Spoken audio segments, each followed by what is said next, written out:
Hello friends, mind map में आज हम बात करने वाले हैं सौरमंडल के बारे में। तो इसमें हम जानेंगे कि हमारा जो सौरमंडल है वो क्या है, कैसे बनता है और उसमें ग्रहों की स्थिति क्या है। तो इसको स्टार्ट करते हैं। सबसे पहले हम बात करते हैं कि सौरमंडल किसे कहते हैं। सौरमंडल का अर्थ होता है कि सूर्य, उसके चारों ओर परिक्रमा करने वाले ग्रह, ग्रहों की परिक्रमा करने वाले उपग्रह तथा कुछ क्षुद्र ग्रह व उल्का पिंड इत्यादि के समूह को सौरमंडल कहा जाता है। इत्यादि के समूह को सौरमंडल कहा जाता है, जिसमें हमारे सौरमंडल में समस्त ऊर्जा का स्रोत सूर्य को माना जाता है। सूर्य के द्वारा ही सभी प्रकार के ग्रह, उपग्रह, क्षुद्र ग्रह, उल्कापिंड अपनी ऊर्जा प्राप्त करते हैं। अगर हम बात करें अपने सौरमंडल की, तो हमारी आकाशगंगा का नाम है मिल्की वे, जिसके एक सिरे पर हमारा सूर्य और उसके सभी प्रकार के ग्रह परिक्रमा लगाते हैं। तो अगर हम परिक्रमण की स्थिति को जानें तो केंद्र में माना सूर्य है, केंद्र में माना सूर्य है। तो सूर्य के सबसे पहले जो परिक्रमा लगाते हैं वो बुध है। बुध के बाद जो परिक्रमा लगाता है वह शुक्र है। शुक्र के बाद जो परिक्रमा लगाता है वह पृथ्वी है। पृथ्वी के बाद जो परिक्रमा लगाता है वह मंगल है। मंगल के बाद जो परिक्रमा लगाता है वह बृहस्पति है। और बृहस्पति के बाद जो परिक्रमा लगाता है वह शनि है। शनि के बाद जो परिक्रमा लगाता है वह अरुण है। और अरुण के बाद जो परिक्रमा लगाता है वह वरुण है। तो इस प्रकार से यह सूर्य से एक क्रम बन जाता है परिक्रमा लगाने का। और वर्तमान समय में 8 ग्रह को रखा गया है। वर्तमान समय में 8 ग्रहों को रखा गया है। तो वर्तमान में हमारे सौरमंडल में हमारे सौरमंडल में 8 ग्रह हैं। अभी मैंने आप लोगों को बताया है। और बाकी कुछ अन्य क्षुद्र ग्रह भी हैं जो कि काफ़ी छोटे हैं, जैसे प्लूटो, जिसे 2006 के बाद क्षुद्र ग्रह, और सेरस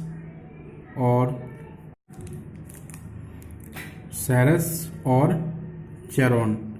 तो ये हमारे कुछ क्षुद्र ग्रह हैं।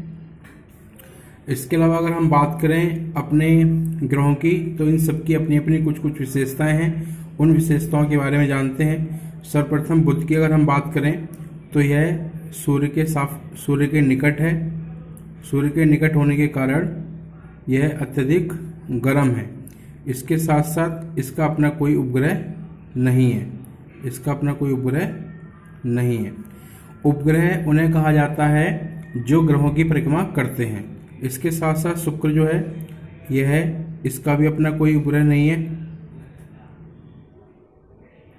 इसका अपना कोई उपग्रह नहीं है।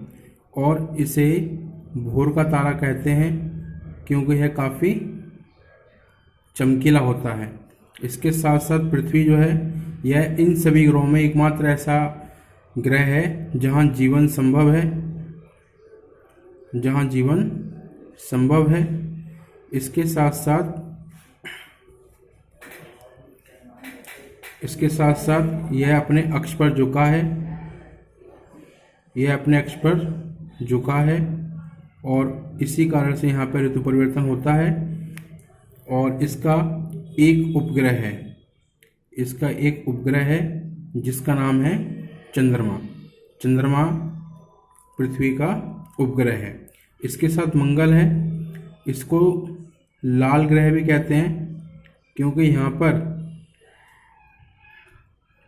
आयरन की मात्रा ज़्यादा पाई जाती है। इस कारण से टाइटेनियम फेरस ऑक्साइड के कारण से इसको लाल रंग का होता है ये। और साथ ही साथ में इसके 2 उपग्रह हैं, जिसमें एक का नाम फीबोस और दूसरे का नाम डीमोस है। एग्ज़ाम में काफ़ी बार ये क्वेश्चंस पूछे गए हैं आपसे। इसके साथ साथ बृहस्पति जो है यह सबसे बड़ा ग्रह है।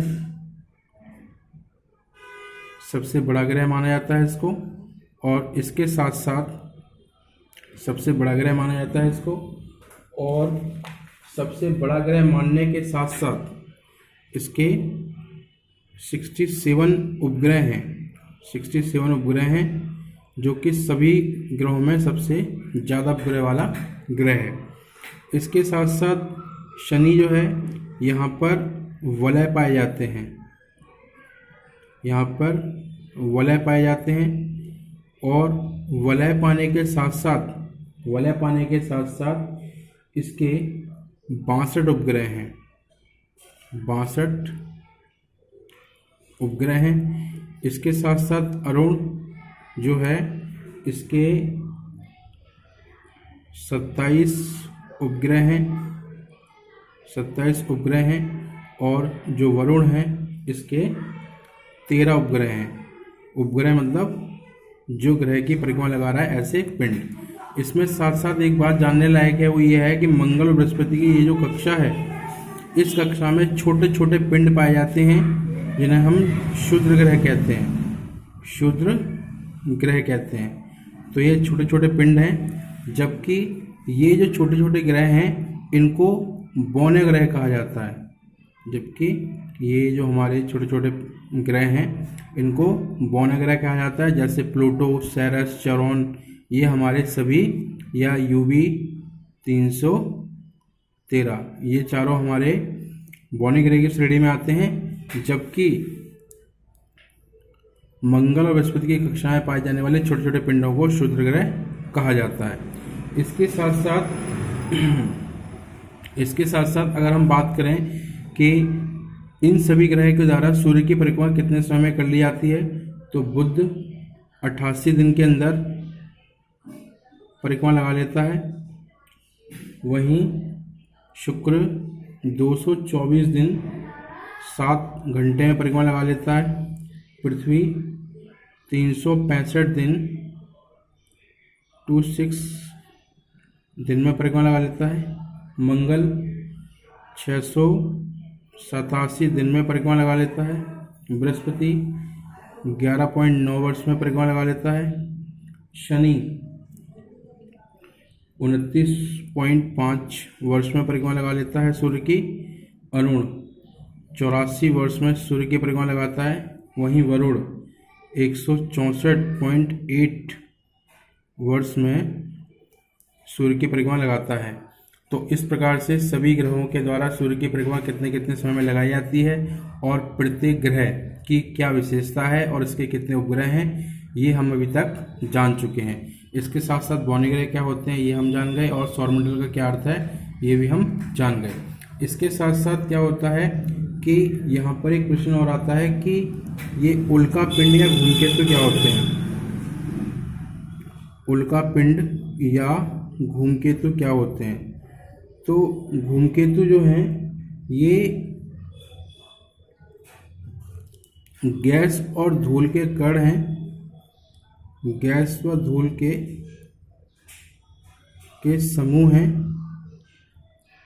समूह हैं जो कभी कभी गिरते प्रतीत होते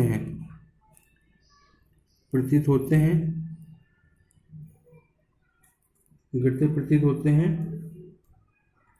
और ये सूर्य की ओर जलते हुए एक चमकीली सतह की तरह नजर आते हैं। इनका आने का टाइम पीरियड फिक्स होता है।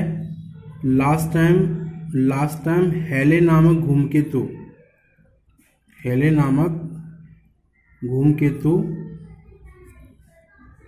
धरती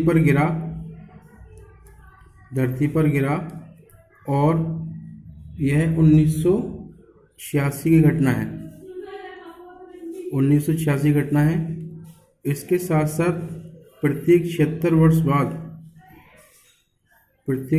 वर्ष बाद यह घटना होती है। यह घटना घटित होती है। तो इस प्रकार से 1986 प्लस 76, तो 2062 में हमें अगला धूमकेतु देखने को मिलेगा। तो ये हमारी थोड़ी जानकारी थी सौरमंडल को समझने की। इसी के साथ साथ हमारा ये सौरमंडल समाप्त होता है। तो यह वीडियो आपको कैसी लगी कमेंट करके ज़रूर बताएं और ज़्यादा से ज़्यादा आप लोग इसे सब्सक्राइब करें। Thank you very much.